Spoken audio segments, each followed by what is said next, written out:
So my name's Sam. Today we're doing beta tank design for you guys, and then we're gonna raffle off the tank and all the items afterwards. The betas are pretty easy to care for. The important part is making sure you set the tank up right for them, making sure they have a good environment.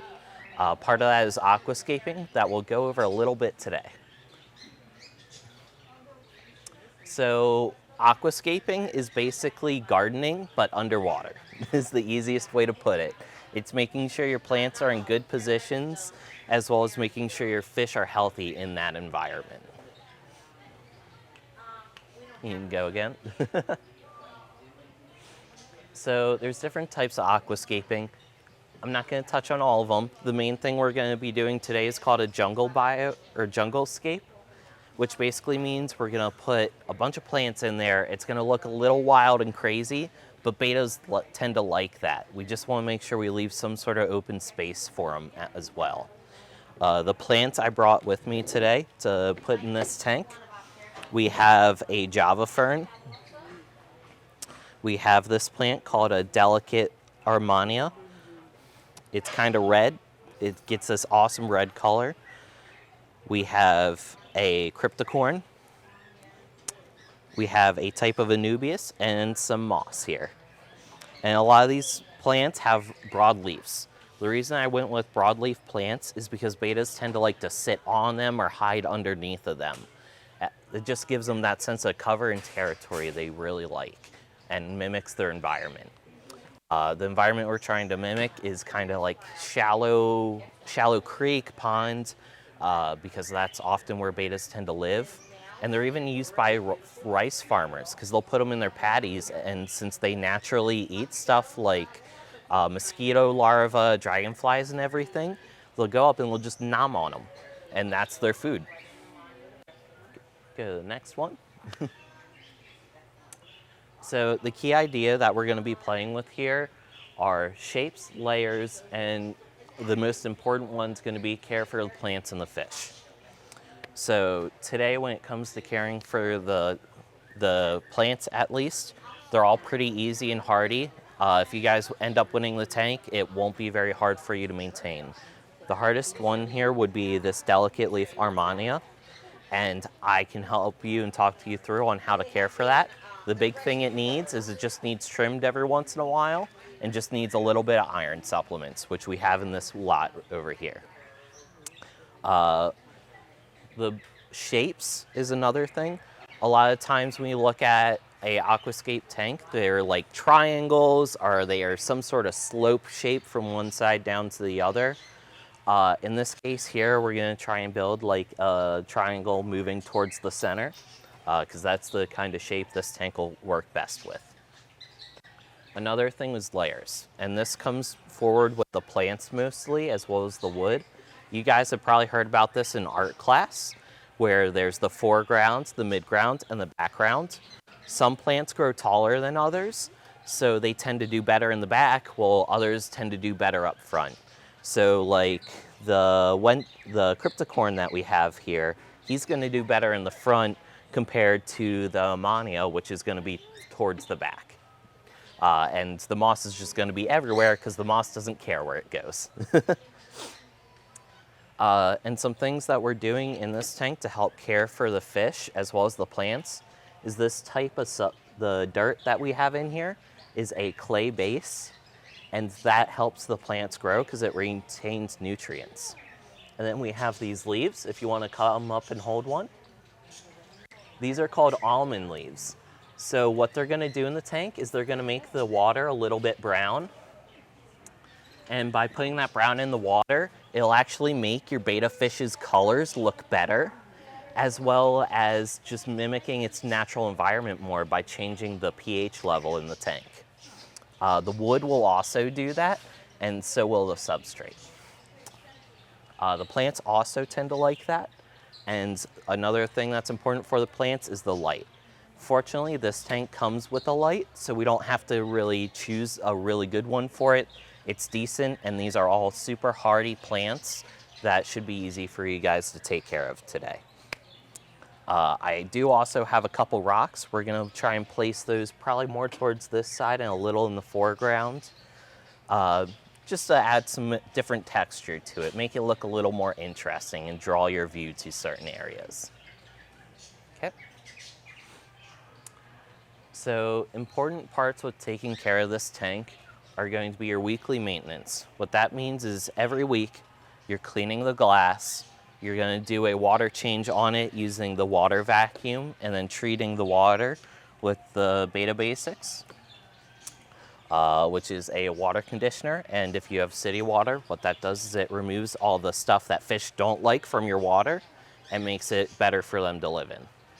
Because if you don't use that, your fish can die from chlorine poisoning, which you don't want. When it comes to feeding betta fish, they really don't need a lot of food. You feed them every other day, just a couple little pellets of this stuff. What this is it's made of bugs. Betta fish really like bugs. They're what's called an insectivore. So we want to feed something close to their natural diet. And these guys will tear this up. It's what I feed my own bettas at home. So lighting, we're gonna go back to that real quick. The light you really only want on for about 6 to 8 hours per day. If any more than that, and you're gonna deal with a lot of algae in your tank. You also wanna keep it out of natural light, so move it away from windows, maybe put it in a corner of your house or against a wall that doesn't have a lot of light on it, just in those places. Bedrooms tend to be a good point, especially if you have your curtains drawn. The last part's stocking. This is a 3-gallon tank, so unfortunately, the only fish you're really gonna be able to put in there are betta fish. But what you could try is maybe eventually shrimps once you have a better understanding on how to care for the tank, and you might be able to try a snail. The issue is sometimes the betta fish will see their little antennas and think it's a worm and try and eat it. So you might end up with a really shy snail. The reason we can't put betta fish in this tank together is because their other name, which you guys might not know, but I'm sure your parents do, they also were called Siamese fighting fish because people used to bet on them and place them in bowls to fight each other. Because the males do not like dealing with other males. If I just move this too close, you can already see that one was kind of trying to square up on that one and just show his colors off, make sure he knows which territory is his. But that should be all stocking wise. We should be able to get over to tank design now. As I'm doing this, if you have any questions, please feel free to ask. Just raise your hand and I'll answer them for you. So the first thing I like to do is I start with all my hardscape. What hardscape refers to is your rocks and your wood, as well as your substrate. And the big important thing with all this is we need to rinse them off so we're not bringing in any outside dirt or germs. That's a prep stage that I did already. I also cleaned the gravel 2 days ago, just rinsing it out 10 minutes, dumping out dirty water. Another prep thing I did is most driftwood likes to float. So I glued it to a rock to help it stop from moving, and then I hit it so it doesn't really mess with the colors at all or the shape of the design. So first thing I'm gonna throw in is I'm gonna throw these almond leaves that we were talking about. And I'm just gonna kind of scatter them throughout. What's gonna end up happening is since they are leaves, they'll float for a little while, but eventually they'll start to break down and sink, and that's what we want. So I'm just gonna stuff them right in the front here. It's gonna give it a more natural look, because like I said, a lot of times they'll live in shallow creeks or ponds, so they deal with a lot of debris falling in them, and not a lot of it moves around. That's one of the reasons they have a really cool thing called a labyrinth organ that allows them to breathe air. So when you go to fill this tank, you want to leave a tiny bit at the top so they can go up and they just gulp it. And they'll also build what's called a bubble nest up here as well. In the wild, they use those bubble nests to mate. So the female will come up, lay the eggs, and then scurry off, and then the male will stay and take care of them. So we're going to start placing the rocks here. I'm going to try and keep them centered around this piece of wood.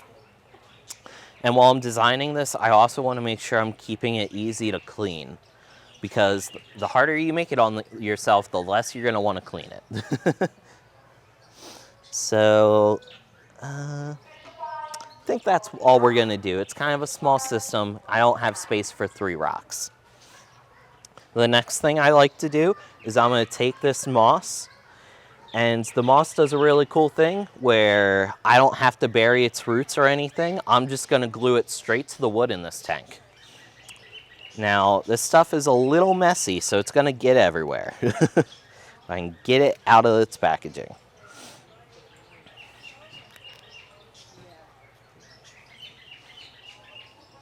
You can see here, all I'm going to do is pull parts of it off, and I'm going to start gluing it here.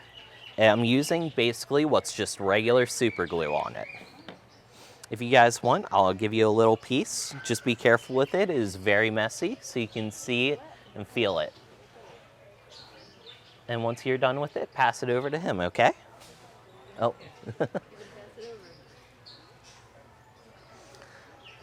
See how it's kind of squishy? Grows a lot? Yep. Pass it around. Make sure everyone gets to play with it. Kind of weird.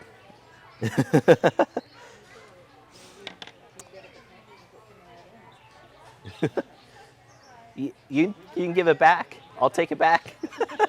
Thank you. It's okay. If you win the tank, you'll have plenty of it for yourself. This stuff grows really fast, and it's one of the reasons I chose it, because it just grows fast, it's hardy, it doesn't need a lot of light. It's really easy for beginners. Java moss. Yep. Yep. I'm going to just glue it to the wood. It's going to give it a different texture and just break up the wood.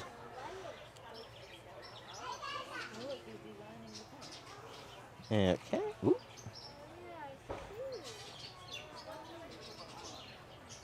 Hold on here. Let's get that. Now this wood came off of where I mounted it, so I'm just going to throw a little bit more glue down there. Make sure it holds. Do you guys have any questions about caring for this tank or your fish? Anything you would like me to go over again? Feel free to ask. Okay. So we got the moss on there. We're going to move over to, let's go with the Amania. The Amania is a different kind of plant. We call these stem plants. It's more closer to like your normal flowers and everything, because they have the stems and then they got the leaves on them. The way we sell these guys is we put this little weight on here. Since this guy already has roots, I'm just going to take the weight off because I don't want it to rot the plant. And we're just going to bury it in the back corner here. And this is how I said, like, we're playing around with different kinds of layers. All of our leaves are up front, wood's kind of center. This plant here is in the back. And it should be fine like that. Okay. Next, we're going to go with the Java fern and the Anubias. So the fun thing with these guys is they have what's called a ribosome. It's where their roots come off and their leaves come out the top. We can't bury these plants, otherwise it rots them. So what we're going to do is we're going to glue them to the wood or the rocks again. This plant's taller, so we're going to place it more like right here. And what eventually will happen is both these plants will start wrapping their roots around the wood to hold themselves in place, so they'll eventually won't need the glue.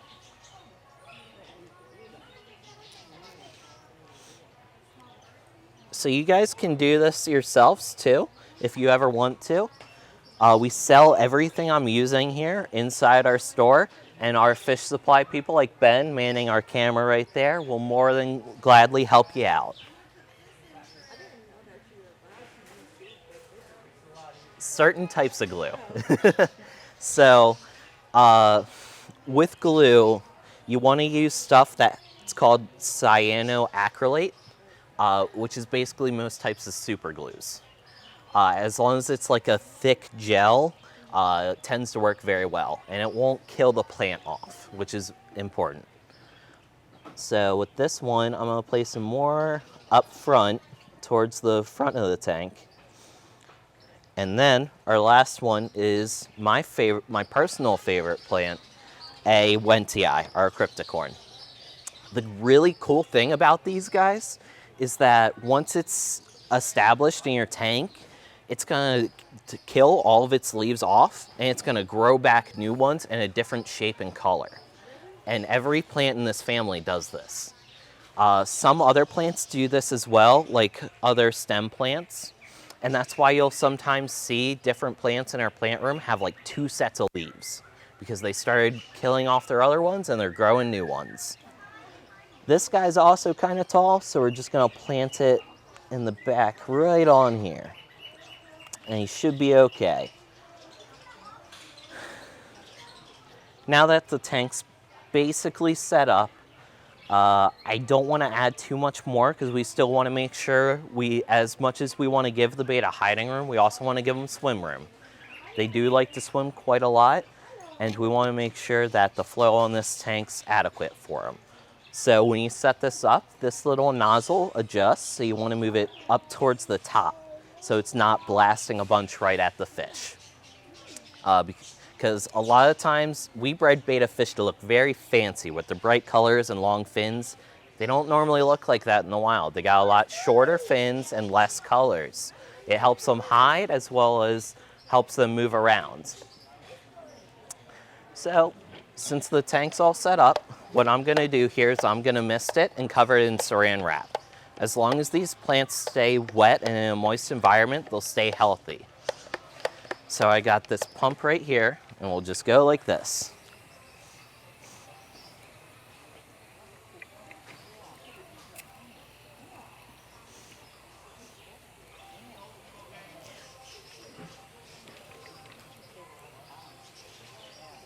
Okay, should be good there. And we just saran wrap the top of this just to keep all that inside there. Make sure it's not going to be moving around. Oh, I am out of saran wrap. I didn't plan for that. Okay, that's fine because this tank comes with a lid. So we'll just place that on there and it'll hold all that together. If I remember where I put the lid. There we go.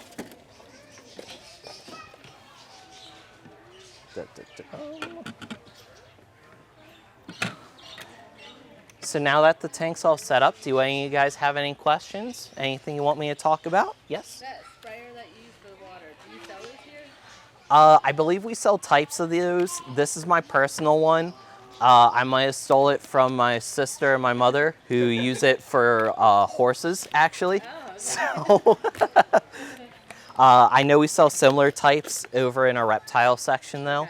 Okay. It's just a pressure one. Yep. And the light's just going to go on like this. You're going to slide it in the back here. And once it's all set up, you'll have a beautiful looking tank. All the power's here. And what we've included for you in all of the other free items is we'll give you a net. We're going to give you a little cleaning magnet for this tank. We've got different types of fertilizers and supplements for your system. This one's really important. If you win this tank, you want to be dosing this at least 2 weeks and just dump a capful in here. What this does is it puts good bacteria into your system and makes sure the fish stays healthy because they obviously produce a lot of waste. So we need good bacteria in there to help process it.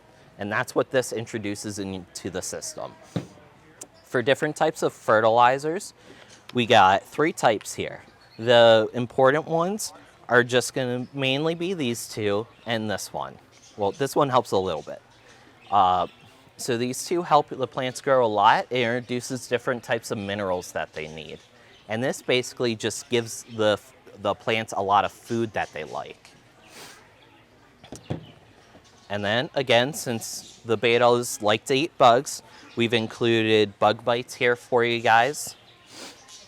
Really good food. I feed it to my own bettas all the time and my other fish, and they really enjoy this one. And then we also have a water conditioner for you. So any people who live in the city, you use this on your water before you put it in the tank. It'll keep your fish and your plants healthy because it neutralizes all the bad stuff. We also got some flourish tabs here. It's like another type of fertilizer you can use in your tank. You shouldn't really need it, but we got it for you guys, so you have it if you want to use it. And then we have a water tester kit. This is pretty cool. If you guys want, I can show you how to use it. And we also do free water testing. But I highly recommend doing it by yourself and looking at the results. It helps you understand better how your tank works. The final big thing we have for you guys is a water siphon. This is going to help you take water out of the tank during your cleaning. All you're going to do is take this cylinder end and you're going to put it into the gravel a bit, and it sucks all the bad stuff out for you. I do recommend a bucket. Unfortunately, I do not have one here for you guys. We might have some in the store. No? Okay, Ben doesn't know either. Well, maybe we do. Normally we do, but it might have been sold out. So normally with larger systems, I wait around 2 to 3 weeks. And during that, I am dosing a bacteria supplement like I talked about. It is a smaller system though. As long as you're dosing this bacteria supplement, it should be able to handle any waste buildup. You shouldn't have to worry about it. You also want to make sure you're feeding like we talked about. You don't want to be feeding every single day. Okay. Yep. Did you say you just feed them every other day? Yep, every other day, just a couple of pellets. Okay. What they can eat in about 3 to 5 minutes. Okay. Yep, if stuff starts sinking, that's when I know it's time to stop.